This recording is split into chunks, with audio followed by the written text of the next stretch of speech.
نحمده ونصلي ونسلم على رسوله الكريم اما بعد اعوذ بالله من الشيطان الرجيم بسم الله الرحمن الرحيم والمؤمنون والمؤمنات بعضهم اولياء بعض يأمرون بالمعروف وينهون عن المنكر ويقيمون الصلاة ويؤتون الزكاة ويطيعون الله ورسوله صدق الله العظيم وصدق رسوله النبي الكريم الأمين إن الله وملائكته يصلون على النبي يا أيها الذين آمنوا صلوا عليه وسلموا تسليما الصلاة والسلام عليك يا سيدي يا رسول الله وعلى آلك وأصحابك يا سيدي يا رحمة للعالمين حمد و صلاة کے بعد دوستو، بزرگوں اور بھائیوں، انسان معاشرے میں جب جنم لیتا ہے، پیدا ہوتا ہے اور پھر وہ اپنی عمر کے منازل طے کرتا ہے، بہت سارے لوگوں سے اس کا سابقہ پڑتا ہے، بہت سارے لوگوں سے اس کا واسطہ پڑتا ہے۔ بچپن سے لے کر تا وقت انتقال وہ جتنے لوگوں سے ملتا ہے، جتنے لوگوں کے ساتھ وقت گزارتا ہے، ان تمام کی شخصیات اس پر کچھ نہ کچھ اثر چھوڑتی ہیں۔ جو بالکل غیر جاندار چیزیں ہیں نا، آپ سمندر کے کنارے بیٹھ جائیں تو آپ کے جسم کو خنکی محسوس ہوگی، ٹھنڈک پہنچے گی، اور آپ آگ کے پاس بیٹھ جائیں گے تو وجود حرارت محسوس کرے گا۔ انسان کا وجود ظاہری طور پر بھی اور باطنی طور پر بھی باہر کا خارجی اثر قبول کرتا ہے۔ اب بہت سارے لوگ ہیں جو یہ کہتے ہیں کہ میں بڑا پکا ہوں، مجھ پر کسی بات کا اثر نہیں ہوتا۔ یہ بات بہت زیادہ درست نہیں ہے۔ انسان بہرحال اثر قبول کرتا ہے۔ ہاں، جو لوگ علم میں، عمل میں اور نظریات میں بہت زیادہ پختہ ہو جاتے ہیں اور بہت زیادہ وہ معلومات رکھتے ہیں، وہ کئی دفعہ سامنے والا جب بات کرتا ہے تو اس کی بات کا جواب یا رد ان کے پاس موجود ہوتا ہے، تو پھر وہ اس اثر سے بچتے ہیں، لیکن کلیتاً نہیں۔ بہرحال کچھ نہ کچھ اثرات عام لوگوں پر، میں کہہ چکا ہوں کہ جو اسپیشلسٹ لوگ ہیں کسی بھی معاملے میں وہ تو بچ جاتے ہیں، لیکن عام لوگ بہرحال اثر قبول کر لیتے ہیں۔ اللہ تبارک و تعالیٰ نے نا اپنے بندوں کی اس کمزوری پر بھی اپنے بندوں کو یہ رہنمائی کی ہے کہ چونکہ تم نے اثر قبول کرنا ہے، لہذا اس طرح کرنا کہ صالح نیک لوگوں کی صحبت میں بیٹھنا، اور جو برے لوگ ہوں ان سے خود بخود پرہیز کرنا، ان کے پاس ہی نہ جانا۔ ضروری نہیں ہے کہ بچے کو آگ جلا ہی دے، لیکن بچہ چونکہ اس کا اثر لے لے گا، وہ اسے پتہ نہیں کہ وہ آگ ہے، لہذا اس کی ماں اسے نصیحت کرتی ہے کہ بیٹا تو آگ کے پاس جا ہی نہ، ایسا نہ ہو کہ تو چلا جائے اور تیرے لیے بہت زیادہ نقصان کا باعث یہ چنگاریاں بن جائیں۔ اللہ تبارک و تعالیٰ نے نا ہمیں صالحین کی صحبت اختیار کرنے کا کہا اور برے لوگوں سے بچنے کا کہا، اور اگر قرآن مجید کی زبان میں سادہ ترجمہ کیا جائے تو ایک قوم کے پاس بیٹھنے کو کہا اور 2 مرتبہ پرہیز کا کہا۔ صراط الذین انعمت علیہم، ان لوگوں کے رستوں پہ چلو جو انعام یافتہ ہے، وہ ایک گروہ بتایا، اور غیر المغضوب علیہم ولا الضالین، ان سے بچو جن پر غضب ہوا اور وہ جو رستے سے بھٹک گئے، گمراہ ہو گئے۔ پرہیز کی باری آئی تو 2 لوگ بتائے، بھٹکے ہوئے سے بھی بچنا، اور جو فضل والے نہ ہوں، غضب والے ہوں، ان سے بھی بچنا۔ تو صالح صحبت، اچھی صحبت، نیک لوگوں کے ساتھ اٹھنا بیٹھنا۔ قرآن مجید کی سورہ توبہ میں اللہ کریم ارشاد فرماتے ہیں والمؤمنون والمؤمنات بعضهم اولیاء بعض، مومن مرد اور مومن عورتیں ایک دوسرے کے مددگار ہیں، دوست ہیں، مددگار ہیں۔ کیا مدد کرتے ہیں؟ وہ مالی مدد کرتے ہیں، ان کو معاشی طور پر سپورٹ کرتے ہیں؟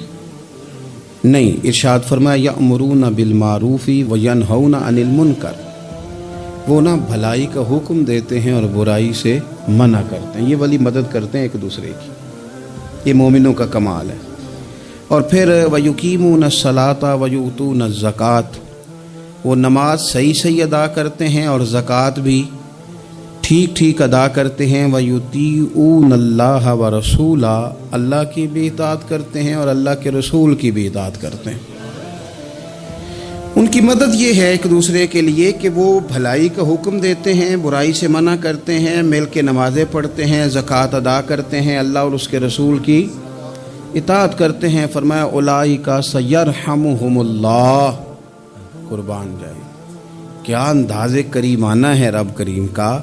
فرمایا یہ وہ لوگ ہیں جن پر اللہ ضرور رحم فرمائے گا، جن پر اللہ اپنے فضل سے ضرور رحم کرے گا، اللہ ضرور رحمت کرے گا ان لوگوں پر، اس لیے کہ یہ ایک دوسرے کے مددگار ہیں۔ ان اللہ عزیز حکیم، اور بے شک اللہ غالب حکمت والا ہے۔ ایک دوسرے کی مدد خیر کے کاموں میں کرنی چاہیے۔ نبی کریم صلی اللہ تعالی علیہ وسلم نے فرمایا کہ اپنے بھائی کے مددگار بن جاؤ، چاہے وہ ظالم ہو یا مظلوم ہو۔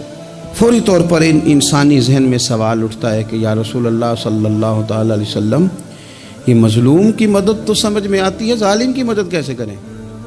تو اللہ کے حبیب علیہ الصلوۃ والسلام دیکھیں کتنا نفسیات کے قریب، کتنا آسان کر کے، کتنا انسانی سطح جس کو بڑی جلدی قبول کرے، اس طرح حضور نصیحت فرماتے، یا رسول اللہ صلی اللہ تعالی علیہ وسلم یہ بھلا ظالم کی مدد کیسے کریں؟ تو حضور نے فرمایا اسے ظلم کرنے سے روک دو، یہی تمہاری اس کے لیے مدد ہے۔ تم اسے سمجھاؤ کہ یہ بات غلط ہے، تم اسے کہو کہ تم زیادتی پر ہو، تم اسے کہو کہ تم غلط بات پہ اڑ گئے، تم اسے سمجھاؤ کہ جس رستے کے تم مسافر بنے ہو یہ رستہ ٹھیک نہیں ہے، یہ تمہاری مدد ہوگی اس کے لیے۔ تم اپنے دوست کو، بھائی کو، عزیز کو، رشتہ دار کو قائل کرو کہ وہ غلط کام نہ کرے، یہ تمہاری مدد ہے اس کے لیے، تم مددگار بن گئے اپنے اس بھائی کے۔ اچھے لوگوں کی صحبت، اچھے لوگوں کے پاس اٹھنا بیٹھنا۔ آج کل اس کا ترجمہ اور بھی کیا جا سکتا ہے کہ اچھے لوگوں کو سننا، اچھے لوگوں کی بات پر توجہ دینا۔ ہمارا نا ایک مزاج ہے ذائقہ بدلنے کا، یعنی یہ طبیعت بڑی انوکھی ہے لوگوں کی، کہتے ہیں یہ تو بات روز سنتے ہیں، کوئی انوکھی بات نہ سنیں، اس چہرے کو تو روز دیکھتے ہیں، کوئی انوکھا چہرہ نہ دیکھیں۔ لیکن درویش کیا کہتے ہیں پاہمیں سونے ملن ہزارہ، آسان نہیں یار بٹونا۔ او بھائی یہ مطلب سنو تو صحیح جی فلانا کیا کہہ رہا ہے۔ او بھائی خدا کے بندے، پہلے تو اپنوں کی تو سن لے، وہ تو سمجھ لے، اس پر تو تھوڑا سا تو غور کر لے۔ ہم اس طرح الجھ جاتے ہیں اور قصداً الجھاؤ پیدا کرتے ہیں، ادھر بھی تھوڑا گئے، ادھر بھی تھوڑا گئے، اتنی بھی تھوڑی سنی، ٹھیک ہے، یہاں تو آپ پھر اتنا وقت رکھتے ہوں کہ سب کی بات سنیں، اور اتنی صلاحیت رکھتے ہوں کہ اس کو پرکھ بھی سکیں، اور آپ اپنی ذہنی سطح پہ لا کے پھر صحیح کو صحیح کہنے کی طاقت رکھتے ہوں، غلط کو غلط کہنے کی اور جاننے کی صلاحیت رکھتے ہوں، تو آپ یہ کام کریں۔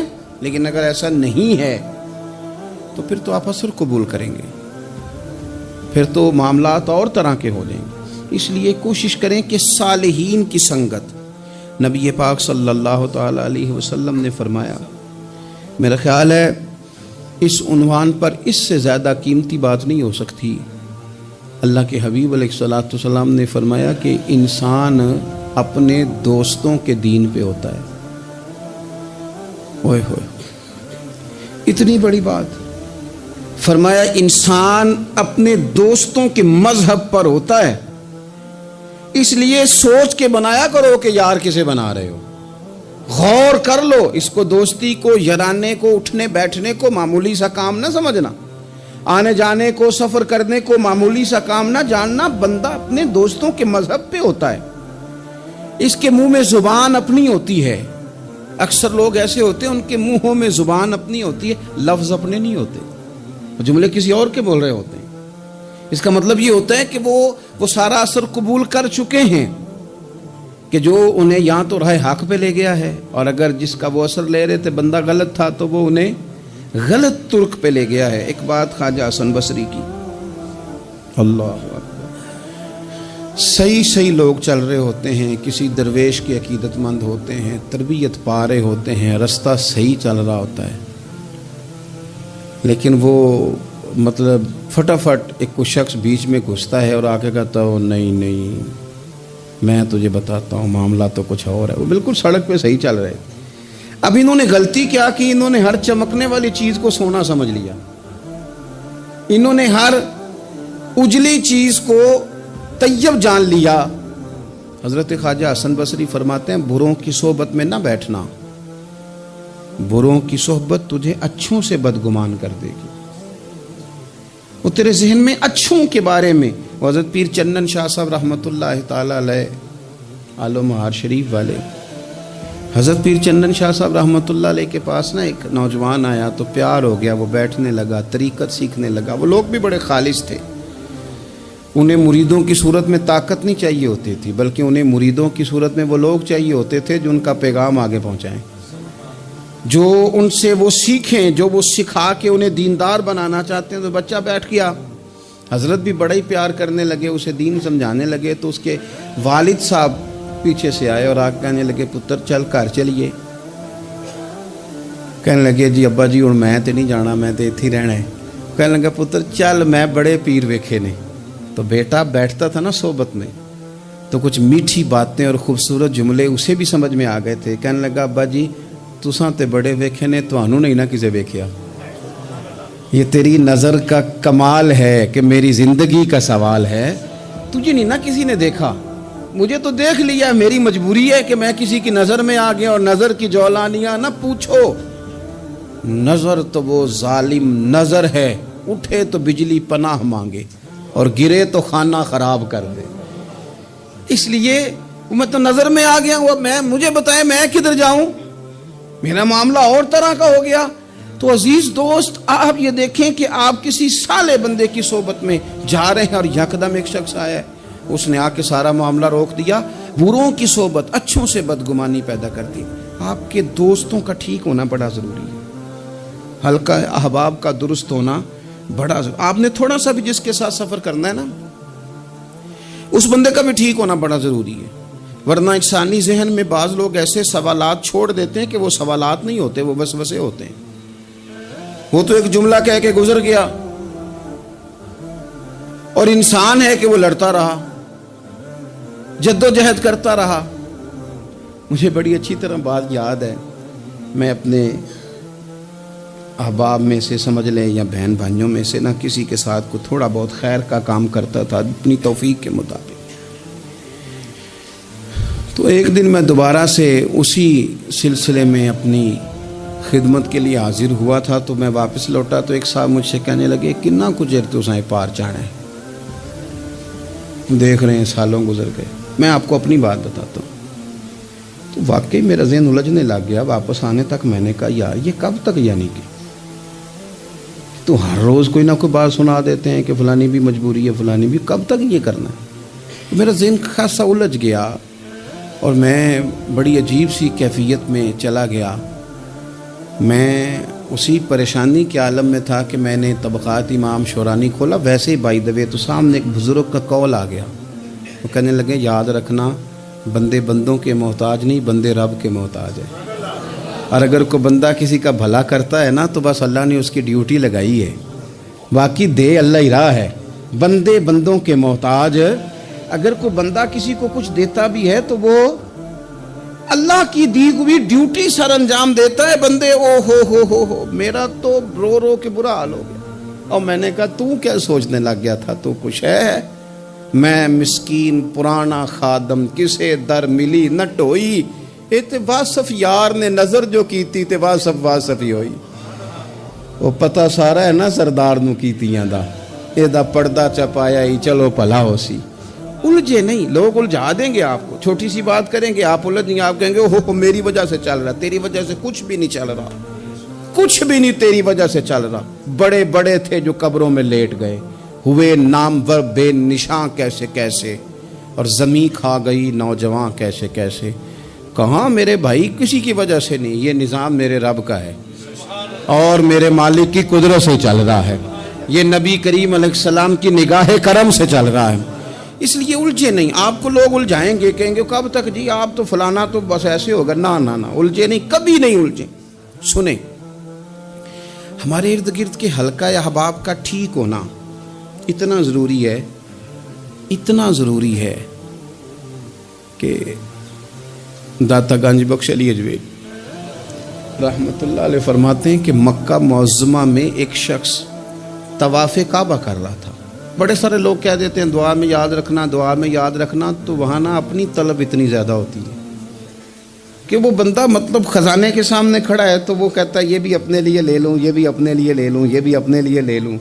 ہوتے ہیں کچھ لوگ جن کو مطلب جو نظروں سے ہٹتے نہیں تو بندہ ان کے لیے دعا کرتا ہی رہتا ہے، لیکن زیادہ نہیں، میں آپ کو صحیح کہہ رہا ہوں، کم لوگ ہوتے ہیں۔ آج ہم جاتے ہیں بڑا مشکل سے سفر کر کے حرم شریف میں، لیکن بڑی آسانیاں، جہاز کا سفر ہے، بہت ساری آسانیاں، تو ایک بندہ 6 ماہ سال پیدل اس نے سفر کیا اور حرم شریف پہنچا، وہاں اس نے دعائیں مانگنی، اب اسے کوئی اور یاد آتا ہے، وہ تو بھائی خرچ ہو گیا، اس کا تو وجود تھکن سے چور ہو گیا۔ لیکن داتا صاحب رحمۃ اللہ علیہ فرماتے ہیں اس شخص کا حال یہ تھا کہ وہ حج کرنے گیا، جتنی بار بھی دیکھا نا کعبے کا طواف کر رہا ہے، غلاف پکڑا ہے، اور کیا پتہ کیا آ رہا ہے، یا اللہ میرے دوستوں کو ٹھیک کر دے، یا اللہ میرے دوستوں کی اصلاح کر دے، یا اللہ میرے دوستوں پہ فضل فرما دے، یا اللہ جو میرے ارد گرد رہنے والے ہیں انہیں اپنا قرب دے دے، ان کا رستہ آسان کر دے۔ وہ کہتے ہیں ایک درویش سے نہ ہی رہا گیا، اس نے کہا خدا کے بندے کچھ اپنے لیے بھی مانگ، جتنی دفعہ تجھے دیکھا ہے تو کہتا ہے یا اللہ میرے دوست ٹھیک کر دے، میرے دوست ٹھیک کر دے۔ وہ کہنے لگا تمہیں پتہ ہی نہیں، یہ بھی میں اپنے لیے ہی مانگ رہا ہوں۔ اس نے کہا اپنے لیے کس طرح مانگ رہا ہے؟ کہنے لگا وہ ٹھیک رہیں گے نا تو پھر میں بھی ٹھیک ہی رہوں گا، جب چاروں جانب سے مشورہ ہی خیر کا ملے گا تو میں کیسے بگڑوں گا؟ جب وہ سارے مجھے اچھی رائے دیں گے اور اچھی طرف ہی قائل کریں گے تو کیسے کام خراب ہوگا؟ تو میں بالواسطہ اپنے لیے ہی اللہ سے سوال کر رہا ہوں کہ یا اللہ انہیں سوار دے تاکہ میرا بھی فائدہ ہو جائے۔ اپنے حلقہ اثر میں ایک تو خود اچھی بات کریں، بری نہ کریں، اور دوسرا نا کوشش کریں کہ ایسے لوگوں کے پاس جا کے بیٹھیں، اور جا کے بیٹھنے کے لیے بھی نا انسان کا پہلے ارادہ، پہلے نیت۔ ہم جب کسی جگہ جاتے بھی ہیں تو ہماری نظریں اتنی طائرانہ پہلے پڑتی ہیں، اتنی تنقید کرتے ہیں، پہلے ہم نے اپنے ذہن میں جو خاکہ بنایا ہوتا ہے نا کسی کا، پہلے اس میں اسے تولتے ہیں، پہلے ہم پوری طرح نچوڑ کے دیکھتے ہیں کہ کون سی چیز صحیح ہے اور کون سی غلط ہے۔ اس ذائچے میں اگر کوئی پھر بھی پورا اتر آئے، پھر بھی اس کی کہی ہوئی باتوں کو اس ذوق سے قبول نہیں کرتے۔ جب آپ کا سیکھنے کا مزاج ہے تو پھر تو ہمیں کہا گیا کہ یہ علم، یہ معرفت، یہ تو مومن کی گم شدہ میراث ہے، مومن کی ہے، اس سے گم ہو گئی ہے، جہاں سے ملے وہاں سے حاصل کرو، خیر کی بات آپ ذہن بنائیں، اچھا گمان کریں کہ یار میں نے سیکھنا ہے، تو آپ طالب علم سے بھی سیکھ لیں گے، چھوٹے بچے سے بھی سیکھ لیں گے۔ اگر آپ کا ذہن ہے اور اگر یہ نہیں ہے تو پھر میرے بھائی اینک اتنی تگڑی ہے، اتنی سخت ہے کہ اس کے شیشوں پر کوئی پورا اتر سکتا ہی نہیں، تو پھر کس طرح سیکھیں گے؟ آپ حضرت ابن الجوزی رحمۃ اللہ علیہ فرماتے ہیں کہ ایک درویش تھے، حضرت ابو ہاشم ان کا نام تھا، کہتے ہیں بڑی مجبوری تھی، مجھے کہیں جانا تھا تو کشتی نہیں مل رہی تھی، اچانک ایک کشتی گزرنے لگی تو میں بھی سوار ہونے لگا، تو ملاح نے مجھ سے کہا کہ یہ ایک صاحب بیٹھے ہیں، بڑے امیر ہیں، ساتھ ان کی کنیز ہے، انہوں نے مجھ سے بک کر لی ہے ساری کی ساری، کی عقیدہ سی سالم کرا لیا ٹانگا، وہ ساری کی ساری بک کر لی ہے، تو میں تو کسی کو نہیں بٹھا سکتا۔ تو وہ جو صاحب بیٹھے تھے بڑے سیٹھ آدمی تھے، کہنے لگے میاں آپ کسی اور کشتی میں، جو ان کی کنیز تھی نا، وہ کہنے لگی چہرے سے کوئی نیک آدمی لگتا ہے، چلو اتنی سواریوں کی جگہ ہے، کسی کونے خدرے میں بیٹھ جائے گا، ہمارا کیا جائے گا؟ کہا اچھا چلو آ جاؤ۔ کہتے میں کونے میں بیٹھ گیا، تھوڑا رستہ آگے گیا، انہوں نے کھانے کا سامان نکالا، مجھے بھی کھلایا، لیکن کھاتے کھاتے میری نظر پڑی تو اس میں تو شراب کے برتن بھی تھے معاذ اللہ۔ پھر اس شخص نے کھانا کھانے کے بعد اس کنیز سے کہا کہ مجھے معاذ اللہ گانا سناؤ، وہ گانے گانے لگی، یہ میری طرف متوجہ ہونے لگا، مجھے کہنے لگا سنو، میں نے کہا میں یہ نہیں سنتا، پھر میری طرف شراب بڑھائی، میں نے کہا میں نہیں پیتا، تو کہنے لگا تو کیا سنتا ہے، تو کیا سنتا ہے؟ تو کہنے لگے میں سناؤں کیا سنتا ہوں؟ کہا سنائیے، فرماتے میں نے قرآن پاک پڑھنا شروع کر دیا۔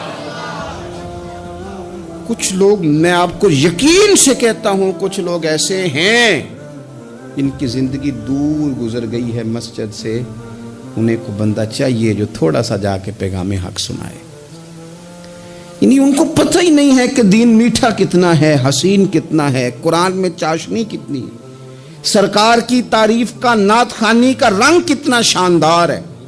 میرا یہ ماننا ہے کہ جسے رب رسول کے رنگوں کی خوشبو کا پتہ چل گیا نا، پھر دنیا کا کوئی اور رنگ اسے اپنی طرف مائل کر ہی نہیں سکتا، سوال ہی پیدا نہیں ہوتا۔ کچھ لوگوں نے سونگا نہیں ہے، آئے نہیں ہیں، قریب نہیں آئے۔ تو شیخ ابو ہاشم کہتے ہیں، مجھے کہنے لگا سناؤ نا، امیر آدمی تھا، کبھی اس طرف گیا ہی نہیں تھا، ڈھیروں لوگ ہیں جو نہیں مسجد جاتے۔ الہاکم التکاثر حتی زرتم المقابر، اللہ فرماتے ہیں کہ تمہیں دولت کی ہرس نے اتنا عجیب الجھا دیا کہ قبروں تک پہنچ گئے تم۔ بہت سارے لوگ ہیں قبر میں چلے جاتے ہیں، مسجد میں نہیں آتے۔ تو کہتے ہیں میں نے اسے چند آیتیں سنائیں، اس کی تو کیفیت ہی بدل گئی۔ کہنے لگا مولانا زندگی بڑی گناہوں میں گزری ہے، اب توبہ کر لوں تو مالک معاف کر دے گا؟ کارنامے خطرناک ہیں، پیچھے رجسٹر کالا سیاہ، معافی ہو جائے گی۔ دولت بڑی تھی تو پھر ہم نے بھی شراب کباب شباب میں اڑا دی ساری، معاف کر دے گا؟ تو کہتے ہیں میں نے کہا ہو بندے کے آنے کی دیر ہے، اس کی رحمت تو فوراً ہی قبول کر لیتی ہے۔ ویسے بھی عدل کریں تے تھر تھر کمبن، اونچیاں شانہ والے تجھے فضل کریں تے پھر تے بخشے جامن میرے جے منہ کالے۔ کہتے اس نے اس کنیز کو آزاد کیا، دولت اللہ کی راہ میں خیرات کی، 40 سال میرے ساتھ رہا، پھر میں نے اس کی زبان سے سوائے خیر کے جملہ نہیں سنا۔ ایک کی بات کرتا تھا، کہتا تھا شیخ کاش آپ مجھے تھوڑا پہلے مل جاتے، زندگی سے یہ گلہ ہے کہ تو ذرا دیر سے ملا ہے، پہلے مل جاتے نا تو شاید میری زندگی کچھ اور دن بن جاتے، تھوڑی دیر اللہ والے کی صحبت۔ آپ فرماتے ہیں پھر وہ 40 سال کے بعد میرے سامنے انتقال ہوا، میں نے ہی دفن کیا، میں نے ہی قبر میں اتارا، جنازے کا اہتمام بھی میں نے ہی کیا۔ میرا یار تھا، دل لگ گیا تھا، پیار ہو گیا، میں پریشان رہتا۔ ایک دن خواب میں مل کے مجھے کہنے لگا فکر نہ کر، میں نے اپنے رب کو بڑا ہی مہربان پایا ہے، میں نے اسے بڑا کریم پایا ہے، معاف کرنے والا پایا ہے، درگزر کرنے والا پایا ہے، اس نے فضل فرما دیا، میرے گناہوں پر اس کے عفو و درگزر کا قلم چل گیا ہے، اور میرے حق میں جو فیصلہ آیا ہے وہ رحمت والا ہی آیا ہے، فضل والا ہی فیصلہ آیا ہے۔ عزیز دوستو، تھوڑی دیر کسی نیک آدمی کی صحبت، ایک تو یہ ہے کہ وہ صحبت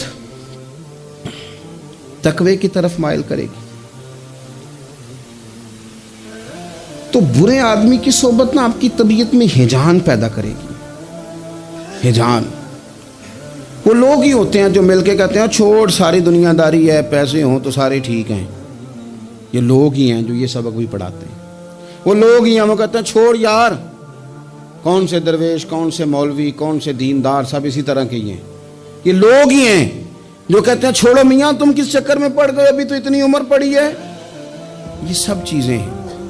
ہمارے صاحب رحمۃ اللہ علیہ ارشاد فرمایا کرتے تھے کہ بڑے بڑے گھروں کے مہمان نہ بننا، ورنہ بڑے بڑے اونچے اونچے مکان تمہارا بھی دل چاہے گا کبھی میرا بھی اس طرح کا گھر ہو جائے نا۔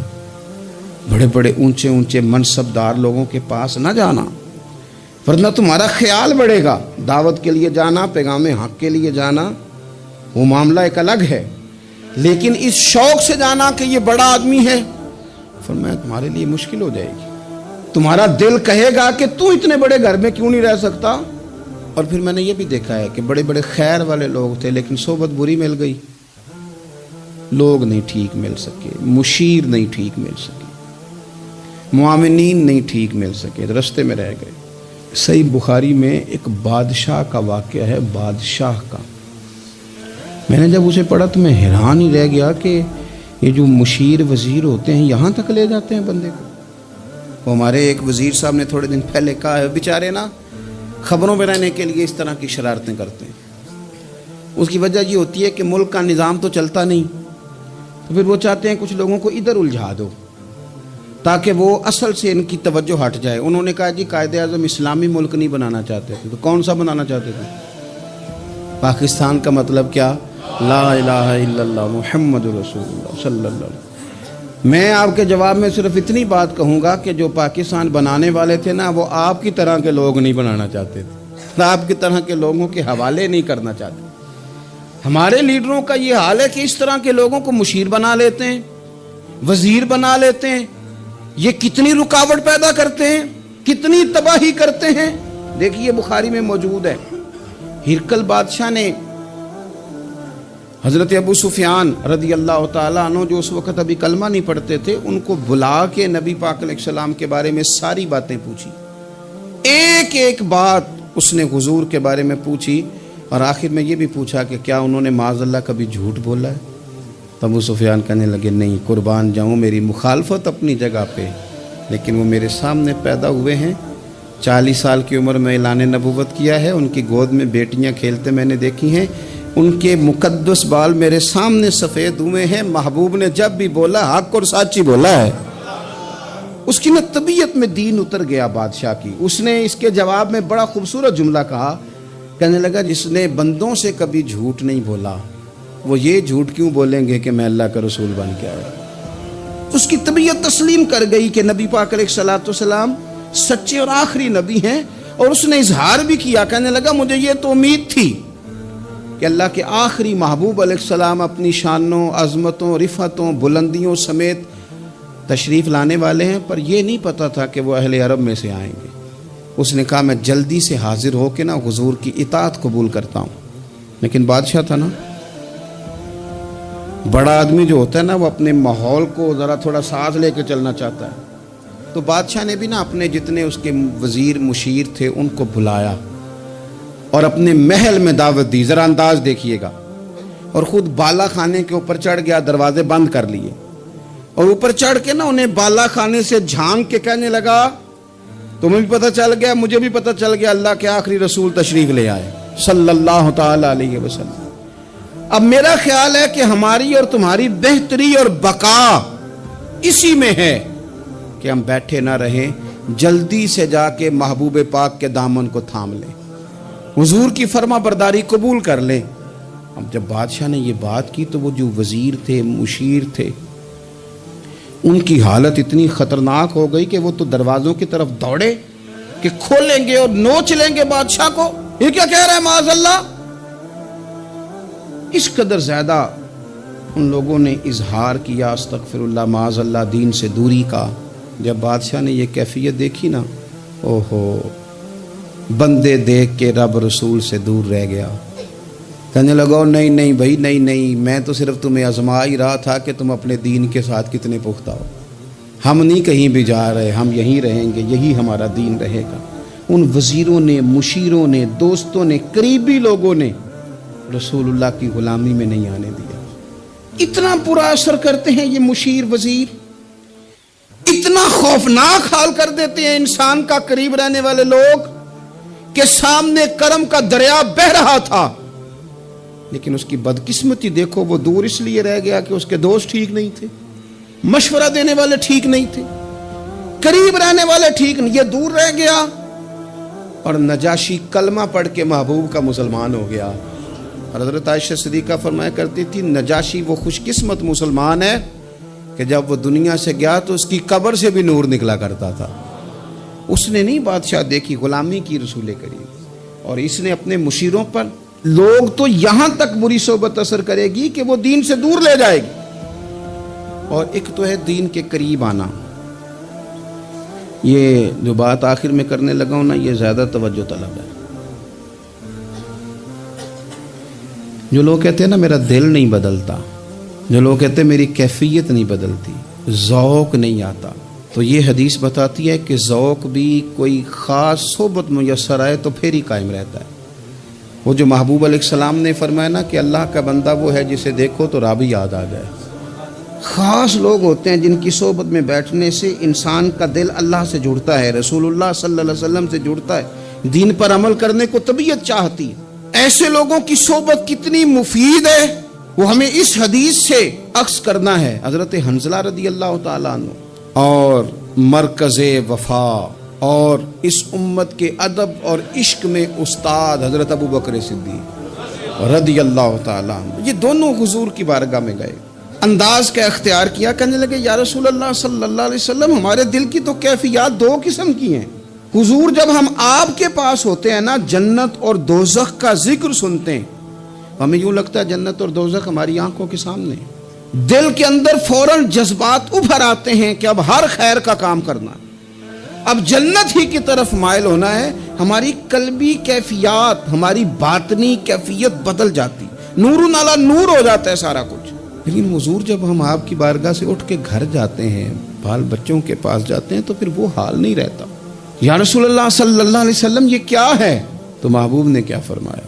آپ یقین کریں جو اہل طریقت اور تصوف ہے نا، یہاں ان کی روحیں مچل جاتی ہیں۔ حضور فرمانے لگے حالت ایک طرح کی نہیں رہتی، ہاں اگر تمہاری وہی حالت رہے جو تمہاری میرے پاس ہوتی ہے، اگر کیفیت باطنیہ وہی رہے جو میری بارگاہ میں ہوتی ہے، تو فرمایا تم بستروں میں موجود ہو اور فرشتے آ کے تم سے سلام کریں، تم ابھی رستوں میں ہو اور فرشتے تم سے ملاقات کریں، اگر تمہاری کیفیت وہ بن جائے جو یہاں ہوتی ہے، اگر تم اسی پر جم جاؤ وہی حالت ہو جائے، تو پھر تو فرشتے گویا آئیں تمہاری زیارت کے لیے، تمہاری ملاقات کے لیے فرشتے آئیں۔ اگر کیفیات بدل جائیں کسی اللہ کے بندے کی بارگاہ میں بیٹھ کر، تو پھر اس کیفیت کو برقرار رکھنے کی کوشش کی جائے، اگرچہ حضور نے فرما دیا کہ کیفیات ایک جیسی نہیں رہتی، اور چلو میرے بھائی تھوڑی دیر کے لیے ہی صحیح، جتنی صحبت میسر آئے۔ شاید اسی لیے امام اعظم ابو حنیفہ رحمۃ اللہ علیہ کی عمر 60 سال سے زیادہ تھی، تو کسی نے پوچھا حضور کتنی عمر ہے؟ فرمایا عمر ہے 3 سال۔ حضرت آپ تو علم، عمل، روحانیت، معرفت کے شاہ سوار ہیں، تو ساری داڑھی سفید اور آپ کہہ رہے ہیں 3 سال۔ فرمانے لگے عمر وہی 3 سال ہے جو امام جعفر صادق کی خدمت میں گزر گئی، وہ کیفیات جو ان کی بارگاہ میں رہتی تھیں، وہ انداز جو ان کی بارگاہ میں رہتا تھا، جو ان کے پاس ہوتا تھا، وہ پھر کہیں اور میسر ہر مشکل دی کنجی یارو ہاتھ مرداں دے آئی، اور مرد نظر کرے جس ویلے، اوئے ہوئے مرد نظر کرے جس ویلے، مرد نظر کرے جس ویلے، پھر مشکل رہے نہ کائی۔ وہ جو کیفیات ہے نا اس وقت کی، کوئی رب کا بندہ ملے اور انسان اس کی صحبت میں بیٹھ کے اپنے رب کو یاد کرے، رسول کریم کی محبت میں مچلے، تو پھر وہ لمحے اتنے قیمتی ہیں کہ وہ زندگی سنوارنے کے لیے کافی ہو سکتے ہیں۔ اللہ کریم اچھی صحبت نصیب فرمائے۔ آخر دعوایا ان الحمدللہ رب العالمین۔ عشق اللہ وچ ہو مستانہ،